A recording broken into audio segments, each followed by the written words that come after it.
ficar tranquilo, tá? Apesar de ser uma matéria, na verdade é um curso superior, né? E eu fiz administração e tive um ano de contabilidade para poder entender melhor uma empresa e um negócio. Então, o que que eu fiz aqui? Eu não vou dar aquela aula da faculdade, que é muito teórica, que é chata, que é cansativa. O que que eu fiz? Eu peguei tudo que é de importante na contabilidade, condensei em um módulo e vou te explicar de uma forma simples, fácil de entender e principalmente prática, tá? Para que você possa analisar aí uma empresa entendendo os números dela, tá? Então, fiz um slide aqui, como a empresa ganha dinheiro. É um pouco óbvio, mas não tão óbvio assim. Vamos ver aqui o que acontece quando as pessoas querem se locomover. Elas têm uma necessidade, um problema, elas querem locomover e muitas vezes elas compram um carro, beleza? Para suprir essa demanda, o que acontece? As pessoas elas dão dinheiro para poder obter esse carro. Então elas vão dar esse dinheiro para uma empresa. Esse dinheiro entra como receita para essa empresa, tá? Então tudo que a empresa ganha entra como receita, é o que ela tem ali nas operações do seu negócio. Na verdade, não tudo, né? Ela tem alguns outros tipos de receitas também, não só no caso, por exemplo, da GM, da Ford, não só isso entra como receita, tá? Mas vamos colocar aqui, via de regra, isso entra como uma receita, que é a principal receita da empresa, né? Ou deveria ser. E o que acontece? Para poder fabricar esse carro, ela precisou de borracha, de matérias-primas, de aço, de plástico, de outras empresas que fabricam outras peças. Então ela teve despesas para isso. Então ela gastou dinheiro para poder comprar essas peças que ela não fabrica e também para fabricar adquirindo matéria-prima, né? Aço, esse tipo de coisa, plástico, etc. E ela tem outras despesas também, como pessoal, despesas com água, energia, aluguel muitas das vezes, beleza? Depreciação. Então ela vai gastando dinheiro aí e isso tudo é despesa. Tirando das receitas as despesas, a gente vai ter aí também, lógico, os impostos e algumas outras deduções que a gente vai ver mais para frente. A gente vai ter o lucro, que é o que a gente busca, que é tudo aquilo que a gente quer, é o lucro, né? E esse lucro vai para os acionistas, que somos nós também, né? Então, basicamente esse é o processo. Então a gente deve buscar empresas lucrativas para que a gente possa participar desse processo, beleza? Então o que é a contabilidade? Ela vai fazer exatamente isso que a gente viu nesse slide, pessoal, de uma forma bem resumida e simplificada, lógico. Ela vai calcular, registrar, vai entender, né, vai colocar no papel todos esses números aí para a gente poder comparar uma empresa com outra, para saber se a empresa está indo bem ou indo mal, para saber se a gente investe ou não, beleza? É a língua dos negócios, como diz Warren Buffett.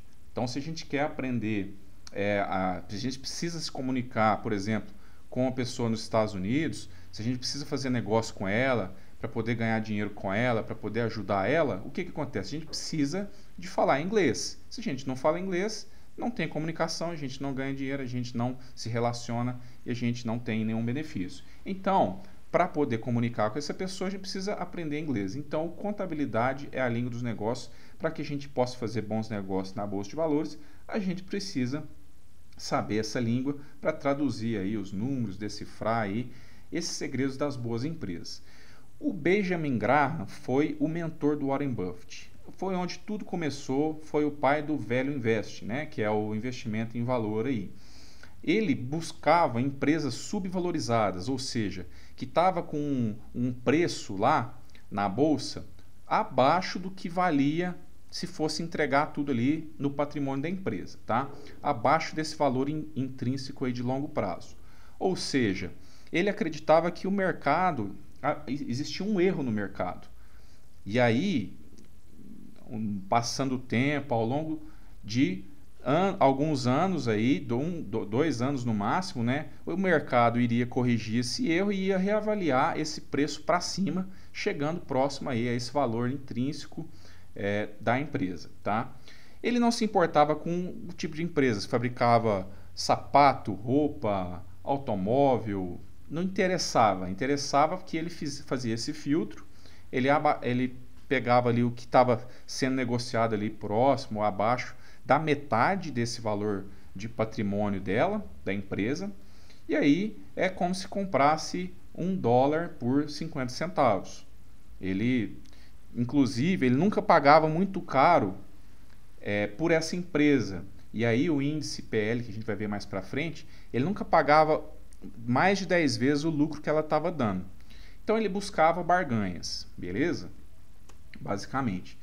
Depois, o Warren Buffett, né, que foi o seu pupilo aí de mais sucesso, ele pegou essa filosofia do Benjamin Graham e melhorou ela. Então ele criou aí esse conceito. Não, ele criou, mas assim, ele usou o conceito da vantagem competitiva durável. O que é isso? É uma empresa que é como se fosse um monopólio, que ela fabricasse um produto que só ela tinha, muitas das vezes, só ela pudesse oferecer por força de lei ou não, uma concessão, ou um produto que fosse tão bom que se vendia sozinho, sem precisar de muito esforço, tá? E a gente vai ver o que seria esse esforço aí. Ela pode também, essa empresa, cobrar mais por esse produto, por conta de ser único, por conta de ser um produto muito buscado, diferente, e aí por isso ela vende mais, ou seja, ela vai ter um sucesso no longo prazo aí muito maior do que outras empresas, tá? Ela então ganha mais do que os concorrentes todo ano e por isso ela tem uma chance muito pequena de falir, né? Praticamente zero.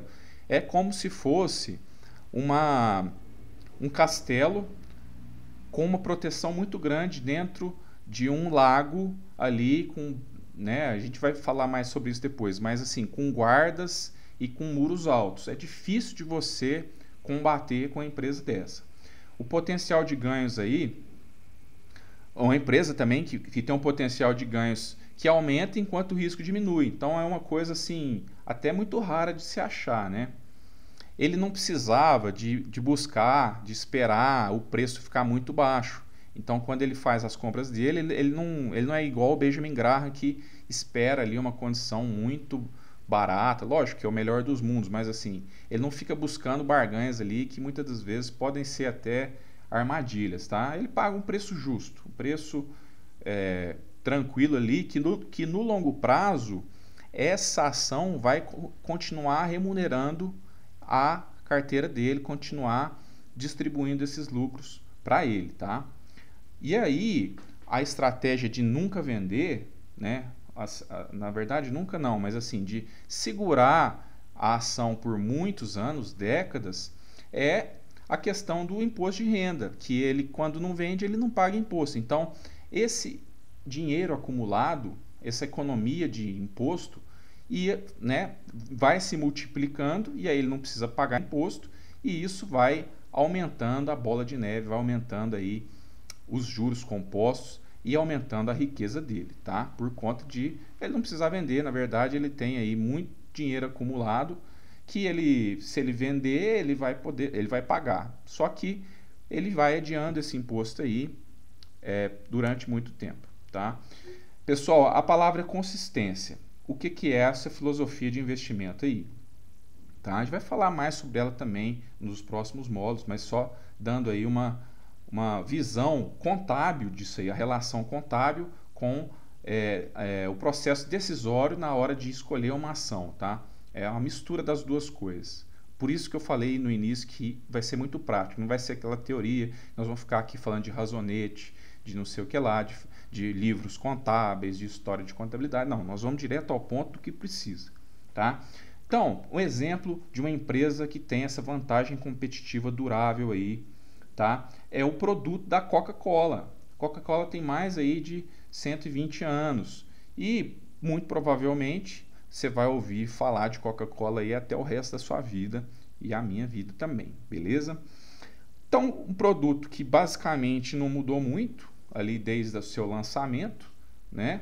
E aí tem uma, né, 1900 e pouco aí, não mudou muita coisa, mudou basicamente um pouco o rótulo ali. Então tem uma consistência no produto e aí, por isso também ele tem uma consistência no lucro, tá?